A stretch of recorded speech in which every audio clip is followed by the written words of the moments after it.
Alrighty, we can go ahead and get started. Hi everyone, thank you so much for coming to this month's episode of the Morgan Horse Source with Meredith Lazar-Meeder. Thank you so much, Meredith, for coming, and then we'll go ahead and get right into our video.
That was so cute. Thank you so much for coming. We'll go ahead and get right into questions. Sure. So our first one is, how did you start riding, and then how did you get into Morgan's? So, riding has always been a family sport for me. My mother got my sister and I into riding when I was about 5 years old. And we started with a quarter horse and an Arab, taking lessons kind of at a local barn in Marshall, Michigan, owned by Laura Carrington. And she bred some horses, Half Moon Morgans. And so she actually got us into Morgans. So after we learned to ride the quarter horse and the Arab, we bought our first Morgan, a little horse bred by her. And then slowly just started moving up in the ranks, if you will. We ended up stepping up to a horse bred by Pat and Patricia Carlton of Crystal Farms, Designer's Hope. So my sister and I were still showing Hunt and Western at the time, and it just became a little bit more challenging to share a horse and show in the same divisions. So we moved into showing Saddle Seat and moved training barns, and then actually bought a 3-year-old prospect, which for 2 young kids is usually not the way to go. But we bought a really nice 3-year-old from Mike and Cindy Pocobello from Minion Morgans, and ended up moving that horse and the horse bred by Carlton's to Mary Carlton, and started showing with her, and just kind of kept stepping up, horses in the ranks as we got older. And then she and I competed mainly in saddle seat equitation from kind of the late 90s until the end of our junior exhibitor and equitation careers. Do you have a favorite horse that you've gone to show or ride? Oh, that's so hard. I've been blessed really to show and work and ride so many great horses. Um, some of the best, I would say, one was Bell South. He ended up being a multi-world champion hunt horse, but I actually got to show him English Pleasure when we first got him. And he was the horse that I entered my first ladies class in. So we put on a heck of a show at Jubilee one year in the ladies English Pleasure, and just came in flagging his tail and snorting and blowing. It was kind of one of those rides that had everybody on the edge of their seat, and that was just so much fun. And then obviously the MJ Wise Glittering Cash that I showed last year in the Open Hunter, he's just got so much heart and so much power. I mean, you just can't help but have a blast on that horse. There's just so many. I used to work Syndicate's Tiger Eye. He was a really awesome horse kind of back in the 90s and early 2000s. Pretty much anything that's going to come out and have big heart and want to do their job, is going to give you a great ride. So I've been lucky to have many of those. And this is also a hard question, but do you have a favorite show memory? Oh, I was thinking about that, and kind of same thing. I have a lot of personals, but I think for me, it was one of my first ones was a first horse that I equitated, Minion Absolute, and his rider, Sarah Shimmer. And it was one of the first times that I kind of got to feel some ownership in putting that team together. And the road to equitating that horse was not easy. And so she ended up winning the junior saddle seat equitation world championship in 2004 and 2005, I believe. And in 2005, I mean, she just hit pass after pass after pass and nailed her pattern. And when she won that, I remember just thinking, I did that. I had a hand in that, and I can do that again. And it was just kind of one of the first times that I felt like this is who I want to be and this is something I want to be in. So it's just really stuck with me. Can you describe what Equestrian Excellence does and provides? So that's a really good question because it's a pretty unique business. It's not something anybody really has done before. Um, it kind of happened overnight. You know, I transitioned out of working in a training barn at the end of 2023. And I just wasn't in a position to go and open up my own training barn at this time. But I knew I still wanted to be training horses and instructing and um, helping people as much as I can. So it started as just me keeping a couple of riders who have their show horses out of state in shape. So I was just giving some lessons to current clients. And then I started expanding and doing a few more clinics, mainly in Michigan. And through that, I thought, or I kind of discovered that I really have a lot to give as far as instruction and clinics go. So I started offering those services, and that's been great. I've been traveling and getting my foot in a lot of different barns and learning a lot of great things myself. And that's been a big part of it is the clinic service. But then I started getting messages like, hey, could you help put this horse in the ring? And hey, could you come do this client's hair and makeup for me? And it just kind of has turned into a real a la carte service, if you will. Every different barn has different needs. And essentially, I'm a traveling service provider or an independent contractor, and that looks different for every barn, which has been really fun to just sort of be able to cater and tailor what I do to what people need. But in its uniqueness, you know, I bring a variety of skills. And so I feel like trainers can kind of step away from things and pass things off if they need to go do something else. And that's been a really big kind of change in this industry. And honestly, something that not everybody was comfortable with. You know, some people were like, wait a minute, you want to come in and, you know, coach these riders or do this or do that. But they really have come around to the idea of, oh, wow, this can really help take something off my plate, be it get these riders in the ring for me or keep these riders legged up doing lessons, just kind of all sorts of different things. So it's still just takes a lot of different directions, and it's kind of hard to put a label or pinhole it into one service or another.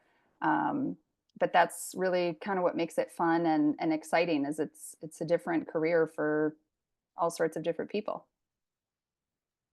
What was that process of starting Equestrian Excellence like, and at what point did you realize what kind of business and direction you wanted to go in?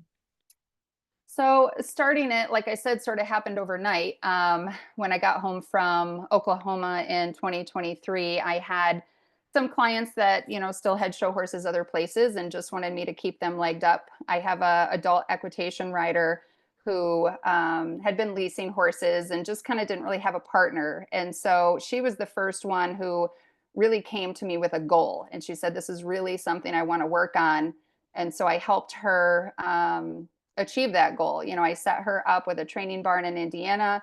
She keeps her training horses at Indian Creek with Shauna Gish. And then I help keep her equitation in check here in Michigan. And we consult together as a team. So there's this sort of private entity to the business as well, where I guess you could call it an independent consultant. I help people map out and plan out what their goal is and kind of help create a plan for them. And so she was kind of the first ones to ask me to do that, and a couple other have followed. And so I have my hand in keeping them physically in shape, but they might have their training horse somewhere else or be involved in, you know, other barns. And so we really kind of work together as a team. And then the clinic path really just kind of took off on its own and a lot of word of mouth. You know, one person hears, oh, this was a great clinic and had a lot of great ideas. And that's something I've really just kind of been trying to promote, is that idea of community and working together and learning from one another, and trying to really expand that. So that has really taken off with the clinics. And then the show services is something that's still a little bit more unique. Carolyn Sebring and I actually at a clinic brainstormed this idea of a leg up program, which I ran at New England last year. And I brought in 3 school horses to New England, which is a week-long horse show, and provided an instructional service there. And that was one of the first times I kind of had my own sort of sister program to go along with Equestrian Excellence. And once people got wind of it and saw what it was, it took off to the point where I was like, I need an assistant. I need help. Like, this is an awful lot of work, which is a good problem to have. But that has really just shown light to a new area of need for larger training barns. And essentially, I was keeping riders in shape so that trainers could spend more time training the horse throughout the week instead of giving their clients lessons on the show horse. And it really wasn't about changing much with the rider or changing how they show or changing, anything really with them. It was just planning their entrance into the ring, kind of shaking off the nerves before the show started and things like that. And I think a lot of trainers found that really beneficial, that they didn't have to do one more thing. They were able to pass off the lessons and keep training their horses during that week-long time. And so, like I said earlier, show services kind of looks different for everybody. So at New England, a big show service was the A Leg Up program. In other barns, it might be giving lessons. It might be putting horses in the ring or long lining and jogging them in the morning, just kind of trying to help take some of the workload off of trainers and instructors. What would you say the most rewarding part of your job is? I think it's, having my hand in helping somebody's dreams become a reality. I have been doing this such a long time, that I've been in all stages. I've been the little girl who just wanted to take lessons, and I've been the girl who has the horse but wants to move up, and the girl who's got dreams of world championships. And I think because I've been in all those places, I know what those dreams feel like, and I know how big they are and how challenging they can be to accomplish. So if I can help somebody get there and I get to see the joy on their face and the emotions that come along with finding that success, that's just the best part of this business. And success is, I guess, is different for everybody. It's not always about the blue ribbons, although that's definitely a big part of that. But I've had some clients who, their idea of success is being able to ride their prospect, before it sells. Or, I had a lesson client even, who had significant health issues. And her biggest dream was just to be able to ride this horse as many times as she could before she left. And I was able to give her that. So anytime I think someone can have a hand in helping somebody's dreams come true, that just is very fulfilling and very rewarding. On the flip side, what is the most challenging part of running your business? Yeah, I mean, honestly, exactly the same answer. We're so invested in the people and we're so invested in the horses. And although I think it's very admirable, what everybody in this business does, whether you're a groom or you're a trainer, an instructor, or an exhibitor, we pour our heart and soul in it. And when we experience something that requires that much of you, that much emotion and heart and soul, when you have a loss that is sort of inevitable in this business, it takes a lot out of you. So whether it's losing a horse or losing a client or losing a friend, those really big highs can turn into really big lows. So that's challenging. I say to people a lot that this is a life and this is a lifestyle. It's not a job. So you really do kind of have to keep a healthy mindset, and you have to be able to have some boundaries there. And I've kind of learned those over the years. So I think working on that is hard, but a very healthy thing to do. How does it feel to be able to share the Morgan horse with your children and balancing it as well with your business? So balancing is something I'm still working on. I'll be totally honest, and I think most horse people say the same thing. Um, it just requires so much of you. It's hard to turn it off at night. It's hard to turn your brain off. It's hard to turn the work off and be able to set those boundaries and say, okay, this is family time and this is, what we're gonna do, and I'm gonna put my all into that. It does come with its challenges for sure, but it has just been amazing to be able to share this journey with my girls. And both of them are now into showing, and they really enjoy it. I'm so lucky that I was able to do this, and I wouldn't have been able to do it without my mom. She traveled to all the horse shows with me, even when they were infants. One of my kids came when she was 4 weeks old. The other one's first horse show, I think, was at maybe 2 or 3 months old. So my mom has been just a huge support system for me and has cared for the kids. All the way through, and clients were always jumping in and helping out there too.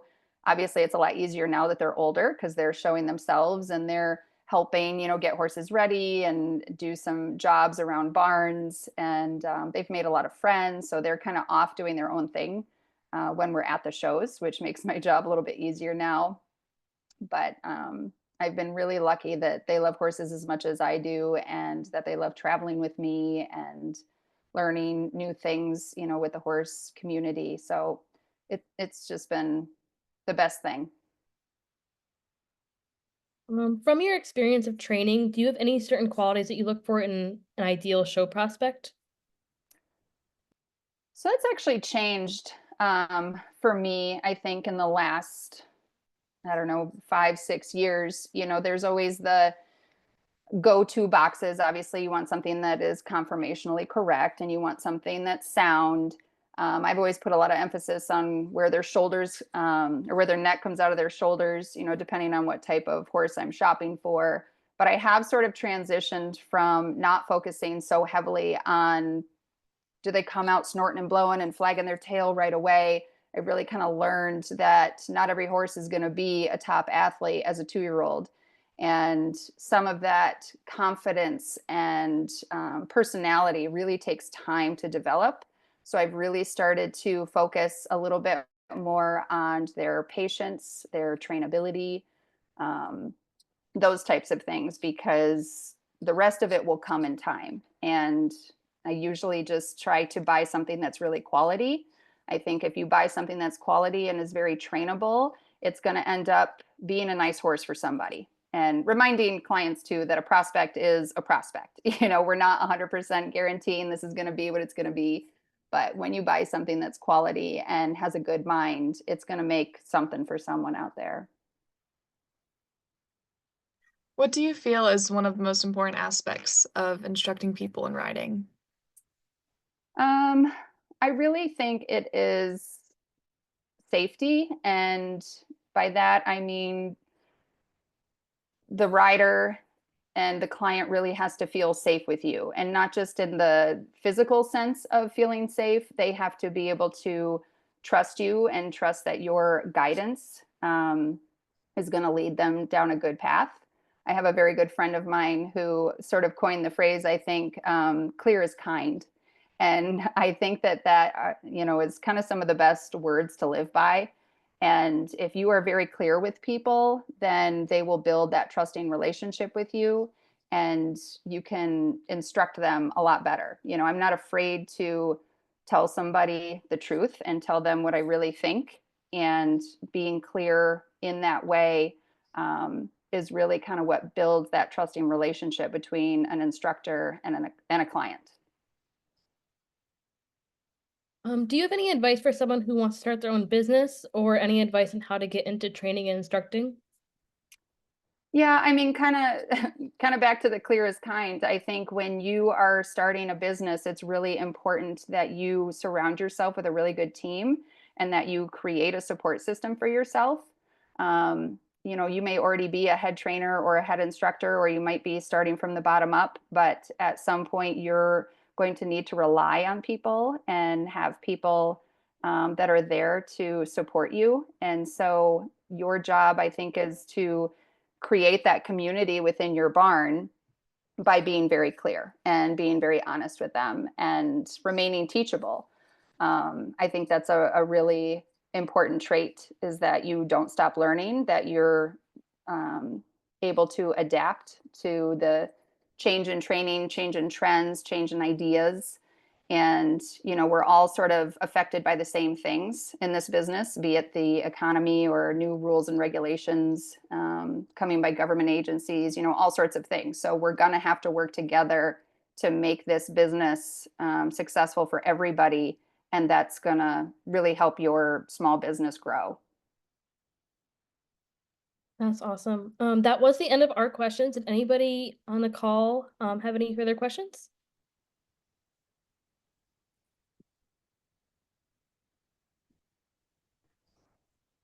Alrighty, well, I think we're all set. Thank you so much for coming. Loved all of your answers. Have a great Thank rest you of your so night. much for having me. Yeah, thank you.